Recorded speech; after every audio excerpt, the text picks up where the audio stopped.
Sigh no more, ladies, sigh no more. Men were deceivers ever. 1 foot in sea and 1 on shore. To one thing, constant never. In the exclusive preview to FEARSOME, Ethan Van Sciver introduces us to Eli Crown, who is definitely a man with 1 foot in sea and 1 on shore. This is a man who lives in the doorway between one world and the next. He reminds me of the ending of Gladiator. Now, I haven't seen Gladiator since I saw it in the theater, so if I'm getting this wrong, I don't need a flood of actually guys, but my recollection is at the end, the Russell Crowe character is wounded to the point of death, and he sort of is stepping in and out of the afterlife.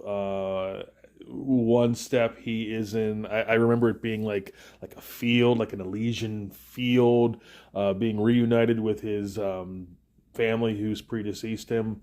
And then the next step, he's back in the real world, in this place of pain and suffering and battle and strife.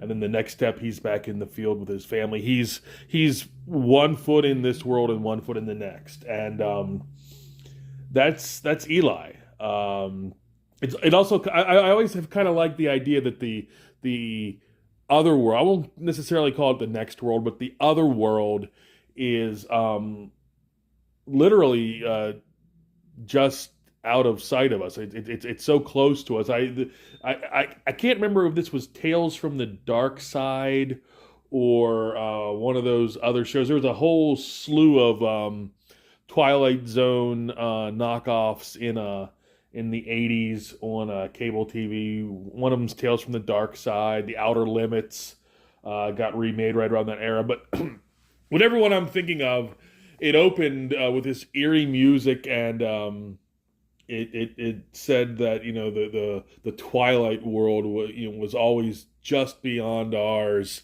and it would come at dusk, and dusk is when the barrier between this world and the other world was thin. This is the backdrop on or the canvas on which Ethan is painting. It's a world, obviously it's a very different world than Cyberfrog. This is a world, it's our world, but the tissue surrounding it, the parameters surrounding it, are very thin for certain people. It's not for everyone. For most people, the wall between life and afterlife, or reality and the dream world, however you want to categorize it. For most of us, that wall is pretty solid, but for Eli, that wall is tissue thin, and we get a taste in this preview of how that's going to play out for him. It's not exactly an ideal circumstance or some condition that you would envy. Have to talk about David Williams' art. Just like with Lovecraft's From Beyond, and of course the movie with Jeffrey Combs and a fantastic Barbara Crampton. David Williams' art makes me feel as though my pineal gland is growing. There's a stalk pushing against the middle of my forehead after looking at David Williams' art. It's eerie. It's creepy. It's unsettling. He said something in his afterword. In the back of the preview, there's a section of line art and an afterword by David Williams. What can I say about this book and our lead, Eli Crown? When Ethan described the story to me over the phone, I immediately thought against type. I wanted to go for something off center, a darkness where you felt for him the moment you saw him.